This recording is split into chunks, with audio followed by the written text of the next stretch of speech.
hairs are actually shared with many different types of organisms. It's shared with plants. Nettle has urticating hairs, but nettles have a little tiny poison that they're able to like shoot into as soon as you touch them. Caterpillars, like the puss caterpillar from Costa Rica and Uruguay, tend to have both spines that they inject like some white type poison, as well as urticating hairs. But those urticating hairs have to be manually contact. They have to manual contact, direct contact has to be made. These, you can still touch, it's very soft. I do want it. Does it know you and it won't? Yeah. Now oh, that's super soft. Yeah, it's super soft. And so the urticating hairs have different levels, and there's a level 1, which my pink toe has a level 1, and they're unable to kick off their hairs. They're unable? They're unable to. There's only one Avicularia that exists, and one species that is actually able to kick them off. But every other one, actually they have them, but they can't kick them off. Only one of them is actually able to kick them off. If you are bitten, I am not inclined to do anything. So you guys all knew this was coming. Yeah, so I'm going to get back to what I was saying earlier. The Brachypelma genus is the most famous genus out of all tarantulas. The Brachypelma smithi, the Mexican red knee, is actually, it's been in many movies, and a good movie, and I don't remember which one it was, but it was actually in an Indiana Jones movie, where Harrison Ford had a Brachypelma smithi right on his shoulder. And the reason why they used them is because they use Brachypelmas is because they're very colorful. See, if you look very close at this one, it's actually kind of like bronze sheen to the curly hairs. Only species of tarantulas that have curly hairs, by the way. So, and that's why I get its name, common name. They're not apt to bite. They would actually, if they're threatened, they will kick off hairs. But this particular one's hairs, these two actually, don't really affect us too bad. I mean, if they get in our eyes, it's going to feel like fiberglass in your eyes, but that's not a big deal. You can just go into like a shower and wash it off. And yeah, I was thinking about picking this one up, but I really do not want to because I've never picked this one up before. The only one I've ever picked up is this one, because I've had this one since it was the size of a penny. And I think I'm good for this one. Is there any more questions for this one? I got everything on that one. I hate that one. That one's evil. Any questions for this? Listening to you. Better watch what you say. Yeah. Can you say it one more time? Or I think you've told me before. What's the difference between spider and tarantula? There's 5 characteristics. I can't name every single one because I don't have every single one memorized yet. But a big characteristic between tarantulas, and now before I go even further, I'll just do this. Oh, where do you say that you don't like it? It's able to feel the vibrations of this with its hairs and the web, because the web's like a sheet across it. So tarantulas have finger-like spinnerets, and they're able to move them like this. And they're also segmented. Now, spiders do have segmented spinnerets, but they don't have finger-like spinnerets. Another thing that they have to have, if you look very closely, they look like kind of fingers, and you may not be able to see it very well. The other one I could see the segmented spinnerets pretty well, right? Yeah. They were kind of pointed up, it looked like. In fact, we actually have a dwarf tarantula species here. It's still a tarantula in my opinion, but it's dwarf. I don't know who came up with that name. But it's the only spider to actually have enlarged segmented spinnerets, and they're about like that big, but the spider itself is only about that big. So it's like the segmented spinneret dwarf spider. It's actually found in Klamath Falls, all the way along the coast of the Northwest. What do the segmented spinnerets allow them to do? Just to make webs and able to get them like high on higher points, because you see, I have yet to get to the arboreals, but terrestrials, they have a hard time climbing. They have more mass. They cannot climb very well. I mean, they can still climb, but if they fall, if a terrestrial was to fall about that height to right here, it could its abdomen could potentially leak out and just have rupture and leak out its hemolymph, and hemolymph doesn't like clot very well, and In this case, when the pet owner has to decide to take super glue and then just wipe it on the wipe it on. You didn't have to do that yet, did you? I've never done that. Okay. Because I don't pick them up. I only pick this one up right here. Mm-hmm. Because it's so small, and I don't want the fangs to get stuck into my bone, my hands, and have to go to the urgent care for that.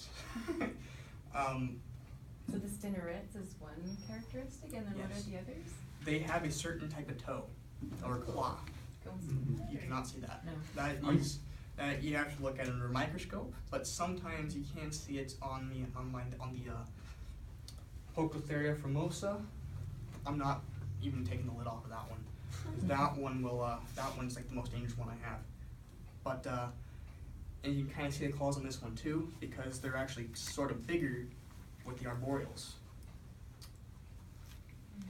Does anybody else want to let's pet it real quick? It won't bite. You just have to. Go for it. Aren't the Let me test Sure, it. I can't sense fear. Then you probably shouldn't do it. Okay, I'm being honest. I was scared too. I just feel like I'm going to tremble. That's what my And I know that the eradicating hairs, like, they do irritate, right? Yes, but this one's like a level 2, and level 2 is when an organism is then able, especially spiders, is able to kick them off. Okay. I'm not joking about that, by the way. I do not know who came up with these like rules, but no, Those levels aren't O'Reilly's not the right scale. because there's worse, and I think nettle's actually worse than these because you can't even feel it on these. Yeah, nettles are really bad. Now, this one's actually in pre-molt. I'm just going to jump back to the Grammostola rosea, and what they do when they're in pre-molt is that, and this one just molted already, you can kind of see a actually molted just yesterday. You can actually, New World species will actually kick off hairs almost just to put them around a burrow. And then they'll actually start to make silk around it and then start to put other debris around it. Almost basically to keep like burrowing mammals out, because just because these eradicating hairs don't affect humans very much, they can affect like small mice and other things, and this one's actually able to eat mice, so it's better, So do the hairs, if a mice catches up in them, it irritates them or Mhm. enough and keeps them in one place enough so that... Yes. Okay. But you see during pre-molt, especially the day when they're about to molt or the hour that they're about to molt, they cannot move. So they're basically trying to put a lot of defense mechanisms. They're creating like a lot of like defense, so they can molt successfully, if that makes sense. So did you say this one eats mice, but it's also defending against mice, so it could go both ways? It can go and both make ways. Wow. I don't feed them mice because technically that is dangerous for because this one's like the most tip-top peak health and one that's out in the wild, let's say. Ones out in the wild can eat mice all they want. Mm-hmm. But since this one gets all the calcium it needs, if it eats a mammal, it will actually create a calcium imbalance, and it could potentially die in a molt or get like its foot stuck in there. And I've actually had a tarantula long ago in the past where its foot got stuck in a molt, and its toe was completely crooked in the opposite direction. It eventually died in the next molt the following year. So I didn't feed it mice, but I was like 12. Crickets are preferred food. And crickets. I actually went to Oak Creek and I actually got a locust and I fed to this. Now I go to Oak That's Creek why you're because after they. the locusts. Yeah, but I have another locust I'm gonna turn into a taxidermy, but because it was a beautiful orange one, it was They're pretty. bigger than this. But I like to go to Oak Creek because they don't spray pesticides; they spray herbicides, from what I've heard, and it's still living because technically a tarantula, especially if it's a pet, it's still technically considered a pet by a lot of people. So it's still kicking. So it's not croaked yet. I'm happy about that. So this is the final tarantula I actually have. That's New World. Now I'm not gonna do much with this one, but you guys can pass it around and see it. It is called the it's the avicularia pinktoe, or also known as the Guyana pinktoe or the common pinktoe. Where this one is the most common one in the hobby, this one is the second most common.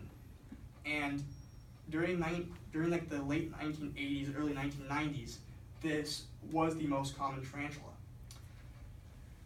Reasons why, I don't know, but I do know that part of it is that they're docile. And I can pick this one up. I've even like let like walk around my face. That's gross, but this one little thing about this is that this one again has urticating hairs, but they cannot kick them off.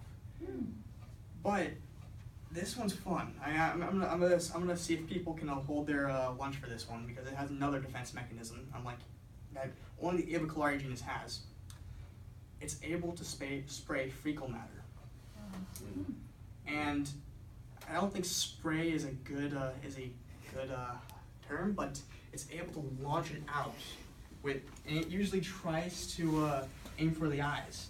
Now, I don't know how they're able to see the eyes because spiders are blind. They're only able to make out between like light and darkness and silhouettes. But it can do it with good precision and good aim. Yeah. And I don't know why. I've looked it up. I don't know why. I don't have an answer. But it's sprayed me a couple times. It just launches it, and the hobbyists call it the poop shoot. If that makes sense. You guys can pass it around and see it. After that, yeah, we really want. Just be careful because it just molted. Oh, yeah, there it is. And it can't come up to the top of that wood? It can, but it's molting. It just molted. It's not going to do it. Okay. It's even if it did, it would probably damage itself because Alright. it's still soft exoskeletons. Gotcha. I do ask to be careful and not touch it. How long do these guys live? That might be different for. This one, Mm-hmm. brachypelmas can live up to 30 years in captivity. Whoa! And out in the wild? Well, I should also mention that only females can live 30 years. Males can live not just a quarter of half of that. Like all males for any spider, all the males' real job is to pass on their genetics. They don't live a very good life. They grow up, they mature, go seeking a female, usually going to be eaten by the female after that. Sometimes they survive later than that, but they usually will end up dying from natural causes. They just do not live long. And But so it's like the praying mantis, females Kinda. devour the male sometimes. but I think it's because I'm not sure why. I do know a small little portion of why a praying mantis does it. Like it's like when the female eats like the male praying mantis head, it actually like sends like a signal down to certain areas to say, hey, we need to get the sperm down in there, and it makes it like it makes the mating more efficient. Now spiders don't do that. The males, before they even seek out the male, the males will actually make a web. They will put all their sperm on the web, and spider gossamer, which is scientific word for web, is actually a natural antibiotic. And it's also filled with a lot of vitamin K. So if you ever get stranded and have a really bad cut, find a spider web, wrap it around, and it will help clot it. So it's very nice. So what they will do is they will put the sperm on this sheet type web, and I've seen tarantulas on YouTube do it a lot because people try to breed them, and that's something I want to do here in coming years because I can make my millions that way. But what they will do is they'll take their pedipalps and they will actually soak up the sperm. So technically, there's no real insertion happening. They will just like drop the sperm near an area called I'm trying to remember. It's called the epigastric furrow of the female, and they will stuff happens. And I don't want to get into it because spiders are just weird. I don't want to get into it. PG-13 in case grounded. Yeah. So I'm gonna go into the old worlds, and I'm gonna start with this one. I'll let people pass this around, but do not open it if you like value your health. It has a lot of holes. You just pick it up like this, Okay. and you can turn it around, and you can kind of see the spider right here. If you have a flashlight or something, definitely look at it. So this right here is a Poecilotheria formosa. It is a very rare spider to have in collections, and I do think that this is one of the two that are actually wild caught because people do breed them, and they are bred quite frequently, but they're just really hard to breed because you need to get the egg sac out, and well, then you have to fight the big mama, and people don't like to fight the big mama because the mama's going to try to defend the egg sac and or her babies are recently hatched, and Poecilotheria